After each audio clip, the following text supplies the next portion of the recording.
Welcome to Lola's Frugal Life Podcast. If you're on a mission to be more frugal with both your time and money, you're in the right place.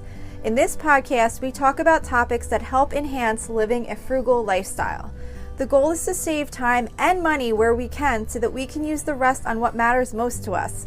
We talk a lot about both time and money management so that we can waste as little as possible on both. We do this while also embracing a progress over perfection mindset. If that sounds good to you, then please stick around for the latest episode right after a few quick words from our sponsor.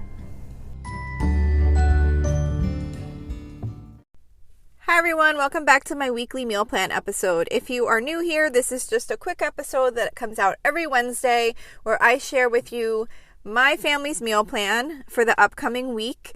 I also mention where any recipes come from that I am making this week, and you can also find the full meal plan with links to any of those recipes on my website at lolasfrugallife.com. I do rotate meals pretty frequently. I try to throw in new things when I can, but I have certain days on a rotation, so you will definitely hear repetitiveness if you listen week to week, but that is because that's what's working for me right now, and to me it's more important to have a meal plan together than to necessarily always have new foods to try and to rotate more frequently than I'm currently doing.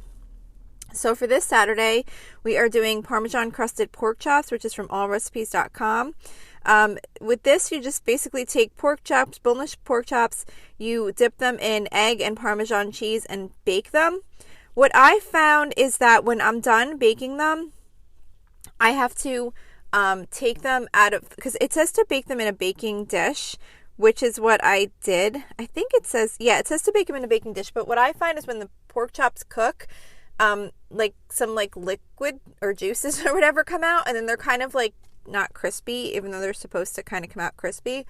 So what I've been doing is when I'm done with the cooking part, I just take them out and put them on a baking sheet with some parchment paper really quick and turn on the broiler and just broil them for a couple of minutes, and it gets it nice and crispy. And that's what I've been doing. Otherwise, they're just like a little bit soggy, like they don't really crisp, and it just tastes a lot better like that.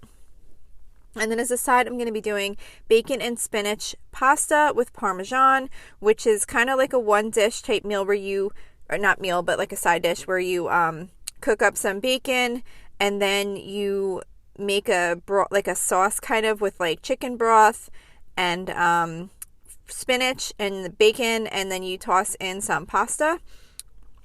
It could also be definitely used as a main meal, but for the amount that it makes for my family, it just wasn't enough for a meal, so I'm making it as a side. So that's for Saturday. For Sunday, I'm going to be doing grilled chicken, just plain chicken breast. Sometimes I'll marinate them with McCormick chicken. Sometimes olive oil and white wine vinegar. Sometimes I will just toss them in some olive oil and some seasonings before I throw them on the grill. I'm also going to be trying a new recipe called balsamic and Parmesan roasted broccoli. Basically, you just take broccoli, cut it up, toss it with olive oil, Parmesan, balsamic vinegar, and salt, and bake it in the oven on a pan. So I'm going to try that to go with the grilled chicken. Then I'm also going to be making elote, which is Mexican corn on the cob. That's from allrecipes.com. If you haven't had this before, pretty much it's just grilled corn on the cob, and then when it comes out, you brush it with butter and mayonnaise, and you put cheese or other seasonings, or I don't know the exact appropriate way to make it, but this recipe calls for putting cheese on it, like grated Mexican cheese on it, and it comes out really good. I will not be throwing those on the grill. I make the grilled corn on the cob in the air fryer because it comes out really good and it doesn't get like burnt anywhere. It's a little bit easier to make, so I will throw that in the air fryer while I have the grilled chicken out on the grill. For Monday, I'm going to be doing baked chicken nuggets. This is from allrecipes.com. This is just a really quick to put together recipe where you take chicken, you cut it up in little nugget sized pieces, toss it in some melted butter and then in some breadcrumbs, and then you just throw it on a baking sheet and bake it for, I think it's pretty quick, I forget how long, for 20 minutes, and that's it. So those are pretty quick and easy. I'm also going to be making crispy air fried sweet potato wedges from cookinglight.com. It's pretty much what it sounds like. You take sweet potatoes, cut them into wedges, season them, and cook them up in the air fryer. They come out really good like that. And then I'm also going to be making chickpea salad, which is from pinterest.com.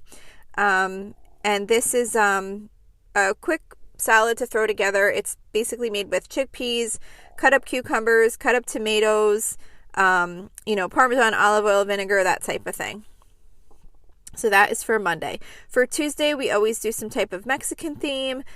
This week is one of my favorites. We are doing Chipotle night. So pretty much I just make some broiled chicken breast. Like I cut it up into small pieces, toss it with some olive oil and some seasoning. I think I usually do chili powder and seasoned salt. And then I just broil it. And then I'll make some brown rice. I put out some black beans, salsa, shredded cheddar, avocado, all that kind of stuff. And then everyone can just make their own Chipotle style bowls for dinner. For Wednesday, I'm going to be doing creamy Tuscan salmon shrimp pasta.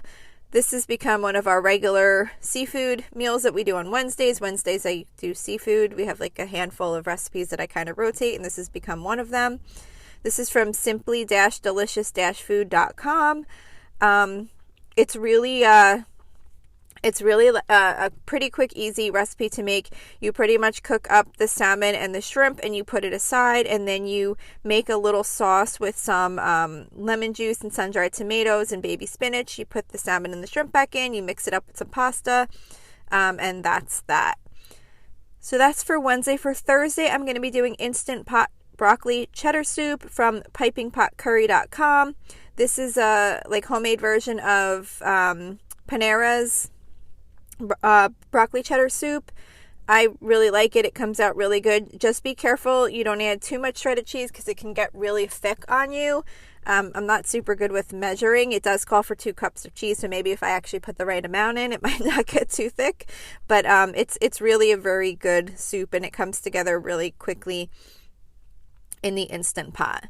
And then for Friday is going to be our hamburger night. We're doing hamburgers every other Friday now.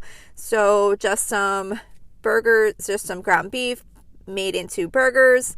I don't really do anything special for the hamburgers. Just make them into patties and either throw them on the grill or on the stove.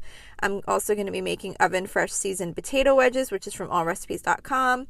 You just basically take potatoes, slice them into wedges, mix them, or toss them in a Ziploc bag with some olive oil and Parmesan cheese and some other seasonings, and you bake them in the oven, and then a can of pork and beans.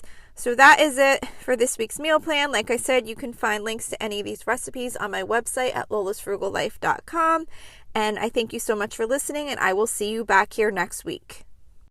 So thank you for checking in for this podcast episode. And don't forget, you can always email me with any questions or suggestions at lolasfrugallife@gmail.com. You can follow me on Instagram and Facebook at lolasfrugallife. And you can find a blog post for most of my episodes and definitely all of my meal plan episodes at lolasfrugallife.com. You can also join our private listeners group at facebook.com/groups/lolasfrugallife. And if you enjoy the show, please make sure to subscribe on Apple Podcasts, Spotify, YouTube, or wherever you listen from. And I would love it if you would screenshot the show and tag me on Instagram so I could see you're listening. Also, if you can please take a couple of seconds to rate and review the podcast. Those ratings and reviews are what help the show come up better in search results so that other people can find this podcast. So that will really help me in growing my audience. So that's it for today. Thank you so much for listening, and I hope you have an awesome day.